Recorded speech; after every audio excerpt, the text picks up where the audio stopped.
नमस्कार दोस्तों, मैं अमन। यह चकबंदी लेखपाल के ग्रामीण विकास का 30वां क्लास है।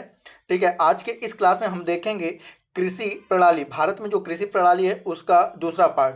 पहले पार्ट में हमने कुछ कृषि प्रणालियों के ऊपर चर्चा किया था, जैसे कि उसका अगर हम नाम लें तो एकल कृषि क्या होता है, राजकीय कृषि क्या होता है, पूंजीवादी कृषि किसे कहते हैं, काश्तकारी कृषि किसे कहते हैं, एकीकृत खेती प्रणाली किसे कहते हैं, गहन या सघन खेती किसे कहते हैं, और झूम खेती किसे कहते हैं, और दियारा खेती किसे कहते हैं। तो इस प्रकार से हमने भारत में प्रमुख पहले वीडियो में 8 खेती की प्रणालियों को देखा था। आज की इस वीडियो में बाकी के 7 से 8 कृषि प्रणालियों को देखेंगे। तो जिनमें से सबसे पहला आपका कृषि प्रणाली है जीवन निर्वाह कृषि। ठीक है, जीवन निर्वाह कृषि।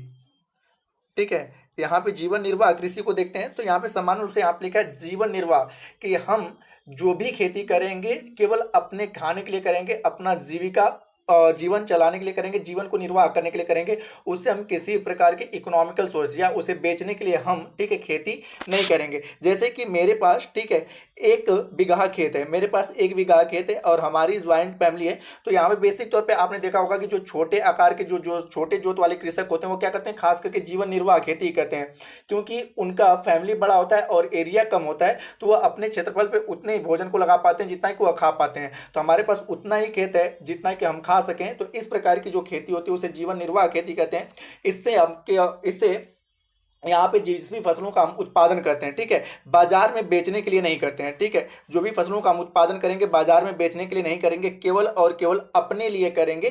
ठीक है, अपने खाने के लिए करेंगे। तो इस प्रकार की खेती को हम क्या कहते हैं, जीवन निर्वाह खेती के नाम से जानते हैं।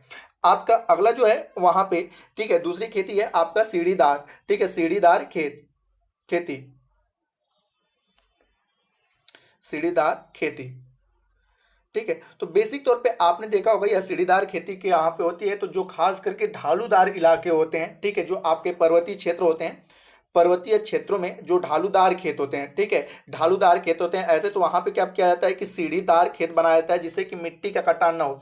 जैसे कि आप लोगों ने देखा होगा असम में या पश्चिम बंगाल में जो चाय की बागानें होती हैं, उनके जो खेत होते हैं, ठीक है, तो वहां पे जो खेत बनाए जाते हैं वो क्या होते हैं, आपके सीढ़ीदार होते हैं। ठीक है, तो यहाँ पर क्या है कि खेती की एक ऐसी विधि जो ढालू भूमि या पहाड़ी क्षेत्रों पर सीढ़ियों में, ठीक है, सीढ़ियों में बदलकर खेती की जाती है। खेती के आकार को सीढ़ियों में, या भूमि जो आपका मृदा जो आपकी खेती होती है उसको सीढ़ियों के स्वरूप में बदल दिया जाता है। ठीक है, तो उसे क्या कहते हैं, सीढ़ीदार खेती कहते हैं। जैसा कि मैंने कहा कि अब मुख्यतः पर्वतीय क्षेत्रों में असम हो गया, पश्चिम बंगाल का कुछ क्षेत्र हो गया, आपका उत्तराखंड का क्षेत्र हो गया, हमारे यहाँ भारत में आपके जो चाय के बागान देखते हैं वह खास करके सीढ़ीदार खेती के अंतर्गत होता है। तो ये आपका सीढ़ीदार खेती हो गया। अगला है आपका विस्तृत खेती। ठीक है, विस्तृत खेती या विस्तृत कृषि। तो यहाँ पे विस्तृत खेती के बारे में कहें तो जैसे यहाँ पे क्या होता है कि जब कोई व्यक्ति के पास बड़े जोत के आकार का खेत होता है, ठीक है, बड़े जोत के आकार का खेत होता है, तो वहां पे वह क्या करता है कि एक ही फसल को बड़े पैमाने पर बोता है। और इसमें बेसिक तौर पे यांत्रिक उपकरण जो होते हैं, ठीक है, मशीनी उपकरण जो होते हैं उसमें उसका अधिक प्रयोग किया जाता है। ठीक है, ह्यूमन पावर, ठीक है, मानवीय शक्तियों का वहां पे कम प्रयोग किया जाता है, और मशीनी पावर जो होता है आपका उसका प्रयोग अधिक किया जाता है। ठीक है, तो इस प्रकार की खेती को हम क्या कहते हैं, विस्तृत खेती कहते हैं। ऐसी खेती मुख्यतः उन क्षेत्रों में होती है जहां पर जनसंख्या क्या होता है, कम होता है। जब आप देखते हैं कि जिस क्षेत्रों का जनसंख्या कम होता है वहां पे आपका जनसंख्या घनत्व कम होता है, तो वहां के जो खेत होते हैं उनके खेत के आकार काफी बड़े बड़े होते हैं। तो उन क्षेत्रों में जो बड़े बड़ी भूमियों पे 100 बीघा 200 बीघा के खेत पे जो खेती की जाती है उसे हम कहते हैं विस्तृत खेती। जैसे समान रूप से अगर हम इसे टेक्निकल लैंग्वेज में कहें तो विस्तृत आकार वाले जोत के बड़े बड़े खेतों पर यांत्रिक विधियों से की जाने वाली कृषि को विस्तृत खेती कहते हैं। ठीक है, इस प्रकार की कृषि में श्रमिकों का उपयोग कम हो जाता है किंतु प्रति व्यक्ति उत्पादन की मात्रा अधिक हो जाती है। सामान्य सी बात है कि यहाँ पे हम जब अधिक से अधिक मशीनों का प्रयोग, जैसे आप देख सकते हो पंजाब में, ठीक है, पंजाब में बड़े बड़े क्षेत्रों में क्या किया जाता है, गेहूं की खेती की जाती है, क्योंकि वहाँ पे जनसंख्या घनत्व कम है और खेतों के आकार का, ठीक है, जो खेतों का स्वरूप है वह क्या है, काफी बड़ा है। तो उसमें हम अधिक से अधिक मशीनों का प्रयोग करते हैं। तो मशीनों का जब प्रयोग करेंगे तो जब वहां पे मैन पावर कम होगा और मशीनों का प्रयोग हम वहां पे अधिक करेंगे, तो जिससे हमारी जो आपका बेनिफिट होगा, किसानों का बेनिफिट क्या होता है, वह बढ़ जाता है। ठीक है, तो इस प्रकार की खेती को हम क्या कहते हैं, विस्तृत खेती के नाम से जानते हैं। अगला जो खेती का प्रकार है वह है आपका कार्बनिक खेती। कार्बनिक खेती, तो यहाँ पर हम जानते हैं कि इसमें कार्बनिक खेती किसे कहते हैं, तो खेती की वह प्रणाली जिसमें उर्वरकों कीटनाशकों और शाकनाशकों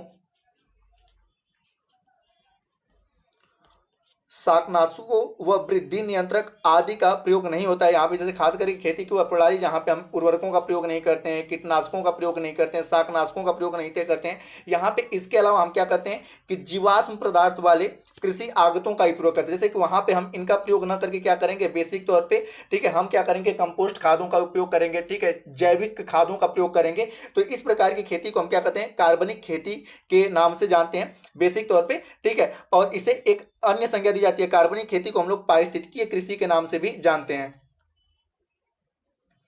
पारिस्थितिकी खेती, ठीक है। अगर आपसे पूछे कि पारिस्थितिकी खेती किसे कहते हैं, तो कार्बनिक खेती को हम क्या कहते हैं, पारिस्थितिकी कृषि के नाम से भी जानते हैं। इसमें बेसिक तौर पे हम क्या करते हैं कि हम आपने देखा होगा कि वर्तमान समय में हम अपने फसलों की वृद्धि के लिए विभिन्न प्रकार के कीटनाशकों का प्रयोग करते हैं, विभिन्न प्रकार के रासायनिक उर्वरकों का प्रयोग करते हैं, विभिन्न प्रकार के शाकनाशकों का प्रयोग करते हैं, ठीक है। लेकिन जहां पर कार्बनिक खेती की जाती है वहां पर इस प्रकार के किसी उर्वरक का प्रयोग नहीं किया जाता। वहां पर बेसिक तौर पर जैविक उर्वरकों का प्रयोग किया जाता है, कंपोस्ट खादों का प्रयोग किया जाता है, ठीक है। तो उस प्रकार की खेती जो होती है उसे हम क्या कहते हैं, कार्बनिक खेती या पारिस्थितिकी खेती के नाम से जानते हैं। अगला आपका खेती का प्रकार है अंतरासस्यन। अंतरासस्यन, तो इसको सामान्य रूप से पहले एग्जाम्पल के तौर पे देख लेते हैं। जैसे हमारे यहाँ क्या होता है कि जब हम गेहूं बोते हैं, ठीक है, तो गेहूं की एक क्यारी बना लेते हैं, और जब हम गेहूं बोते हैं तो गेहूं के क्यारी के बीचों बीच में, ठीक है, एक हम, ठीक है, यहाँ पे सरसों की एक और क्यारी बो देते हैं, ठीक है। गेहूं के बीचों बीच आप देखते हो कि सरसों की क्यारी को वहाँ पे क्यारी के रूप में बो दिया जाता है, और जब गेहूं पकता है तो गेहूं के लगभग पकते पकते क्या होता है, वहाँ पे सरसों भी पक जाता है। तो ये आपके अंतरासस्यन का एग्जाम्पल है कि गेहूं के साथ साथ, ठीक है, एक निश्चित अनुपात में, ठीक है, वहां पे क्या होता है कि आपका सरसों भी बो देते हैं। तो यह किसका एग्जाम्पल, अंतरासस्यन का एग्जाम्पल है। सामान्य रूप से कहा जाए इसके परिभाषा की, तो एक ही खेत में एक ही साथ दो या दो से अधिक फसलों को एक निश्चित दूरी पर उगाना ही क्या कहलाता है, अंतरासस्यन कहलाता है। तो जैसे आपने देखा कि एक बार में हम एक ही खेत में दो या दो से अधिक फसलों क्या करें, उगा रहे हैं। यहाँ पर हम क्या करें, गेहूं भी बो रहे हैं, और साथ ही साथ, ठीक है, एक निश्चित अनुपात में, यहाँ पे खास करके गेहूं और सरसों का जो अनुपात होता है 9:1 का होता है, ठीक है। 9:1 के अनुपात में गेहूं और हम सरसों बोते हैं, तो एक निश्चित अनुपात में यहाँ पे इनको हम बोते हैं। इसी को हम क्या कहते हैं, अंतरासस्यन खेती के नाम से जानते हैं, अंतरासस्यन खेती के नाम से जानते हैं। आई थिंक आप लोगों को समझ में आया होगा। अब अगला है आपका कि सतत सस्यन।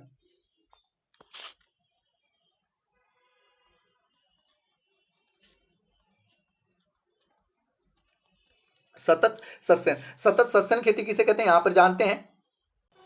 तो जैसा कि हमें पता है कि हम जैसे हमारे यहाँ मुख्यतः दो ही खेती होगी, खास करके उत्तर भारत में, या तो हम गेहूं बोएंगे, ठीक है, और गेहूं के बाद, ठीक है, कुछ समय तक हमारे खेत खाली होते हैं, और उसके बाद हम क्या करते हैं, धान बो लेते हैं, ठीक है। गेहूं के बाद कुछ समय तक, महीने 2 महीने आपके खेत खाली होते हैं, उसके बाद आप क्या करते हो, धान बोते हो। लेकिन सतत सस्यन में क्या होता है कि यहाँ पर एक वर्ष में दो से अधिक फसलों का शीघ्र क्या कर लिया जाए, उत्पादन कर लिया जाए। जैसे आपने देखा होगा वर्तमान समय में कि आप गेहूं, और जैसे ही गेहूं की फसल कटती है, ठीक है, वैसे ही हम क्या कर लेते हैं, यहाँ पर मूंग बो लेते हैं, मूंग या उड़द बो देते हैं, ठीक है। यहाँ पे खेत को आराम करने नहीं दिया जाता, तुरंत आपका क्या होता है, ठीक है, क्या ऐसे ऐसे ही गेहूं कटा, गेहूं के बाद हमने क्या कर दिया, मूंग या उड़द बो दिया।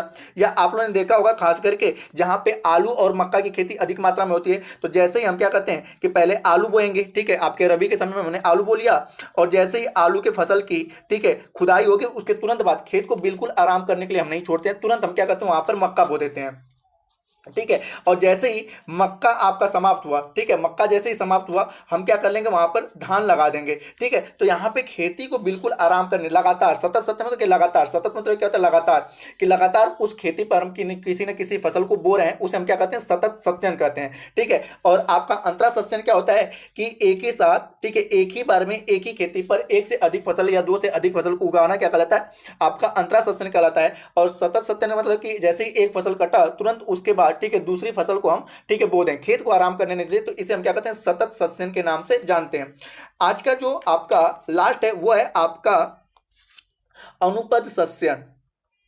अनुपद सस्यन, ठीक है। अनुपद सस्यन किसे कहते हैं, तो यहाँ पे हम जानते हैं अनुपद जैसे कि होता है कि कोई किसी के पद, ठीक है, किसी का इंतजार कर रहा है, जैसे ही वो आएगा दूसरे उसके बाद तुरंत वो क्या हो जाएगा। जैसे कि आप लोगों ने देखा होगा कि कुछ खेल खेल ऐसे होते हैं, जैसे खास करके आपने देखा होगा रिले दौड़, ठीक है। रिले दौड़ आपने देखा होगा, रिले दौड़ में क्या होता है कि 4 घुड़सवार होते हैं, ठीक है, और चारों अलग अलग पॉइंट पर खड़े होते हैं और एक घुड़सवार का वेट करते हैं। यहाँ पे क्या होगा, ये घुड़सवार, ठीक है, झंडा लेकर दौड़ेगा और दूसरे के पास पहुंचेगा, और जैसे ही दूसरा यहाँ पे पहुंचा, ठीक है, यह तुरंत इसको झंडा लेकर देगा लेगा और झंडे को लेकर या किसको देगा, तीसरे को देगा, और तीसरा वाला जैसे ही पाएगा वह झंडा को लेकर क्या करेगा, चौथे को, और चौथा क्या करेगा कि इस झंडे को लेकर फाइनल पॉइंट पर लेकर जाएगा। इस प्रकार के खेल को हम क्या कहते हैं, रिले दौड़। तो अनुपद सस्यन जो है वह एक तरह से रिले दौड़ पर ही आधारित है। यहां पे होता क्या है अनुपद सस्यन में, अनुपद सस्यन में होता क्या है, जैसे समान रूप से, जैसे मैंने कहा सतत सस्यन में तो लगातार थोड़ा सा वहां पे, ठीक है, यहाँ सतत सस्यन में कि लगातार वहां पर खेती की जाती है, अंतरा सस्यन में एक ही बार, ठीक है, एक ही साथ में एक से अधिक फसल। अनुपद सस्यन में क्या होता है कि जैसे आपने देखा होगा कि हमने क्या किया कि गेहूं की फसल काटी, ठीक है, गेहूं की फसल काटी, गेहूं की फसल के बाद तुरंत हमने क्या कर दिया कि जैसे ही फसल काट रहे हैं उसी दौरान, ठीक है, आज फसल काट रहे हैं, आज ही हम क्या करेंगे, मूंग की खेती कर देंगे, और जैसे ही मूंग की खेती कर लिए उसके बाद हम क्या करेंगे कि मक्का बोएंगे, ठीक है, जैसे ही मूंग मूंग कटा आपका उसके बाद तुरंत हम क्या करेंगे, मक्का बोएंगे, और जैसे ही मक्का कटा तुरंत हम क्या करेंगे, आलू बो देंगे, आलू जैसे ही कटा उसके बाद हम क्या करेंगे, गेहूं बो देंगे। अब कोई आपसे पूछेगा सतत सस्यन और अनुपद सस्यन में अंतर क्या है, तो सतत सस्यन में क्या होता है कि थोड़ा सा समय मिलता है कि काटने के तुरंत बाद बुआई नहीं की जाती है। जैसे यहाँ पे क्या होगा कि मूंग की हम जैसे ही, ठीक है, मूंग जैसे ही फल के समाप्त हुआ तो यहाँ पे हम मूंग के खेत को जोत रहे हैं, उसी समय हम क्या कर देंगे, जोतते समय ही वहां पर क्या कर देंगे, मक्का बो देंगे, और जैसे ही मक्का के खेत को हम जोतेंगे, ठीक है, तो मक्का के खेत को जोतते समय ही वहां पर हम क्या कर देंगे कि आलू की फसल को लगा देंगे, और जैसे ही आलू की फसल को बोएंगे उसी दौरान हम क्या करेंगे, यहाँ पर गेहूं को बो देंगे कई, ठीक है। तो यह क्या हो रहा है कि यहाँ पर खेत बिल्कुल आराम नहीं कर रहा है। तो इस प्रकार की फसल कृषि को हम क्या कहते हैं, अनुपद सस्यन के नाम से जानते हैं। तो दोस्तों यह कृषि प्रणाली का दूसरा पार्ट रहा और कृषि प्रणाली आपकी समाप्त हो गई है। हमारा जो अगला वीडियो रहेगा वो आधारित रहेगा केंद्र सरकार की प्रमुख योजनाएं। इससे पहले हमने देखा था कि उत्तर प्रदेश की, ठीक है, उत्तर प्रदेश सरकार की प्रमुख योजनाएं ग्रामीण क्षेत्रों के लिए। तो यहाँ पर हम देखेंगे कि पिछले 5 वर्षों में केंद्र सरकार ने कौन कौन सी योजनाएं चलाई हैं। इसका भी कुल 2 से 3 पार्ट होंगे, जिसका पहला पार्ट कल आपको अपलोड कर दिया जाएगा। दोस्तों यह वीडियो आपको पसंद आ रहा हो तो वीडियो को लाइक करें, कमेंट करें तथा अपने दोस्तों के साथ शेयर करें, तथा चैनल पर आप नए हैं तो चैनल को सब्सक्राइब अवश्य करें। मिलते हैं जल्दी नेक्स्ट वीडियो में। वीडियो के अंत तक बने रहने के लिए धन्यवाद।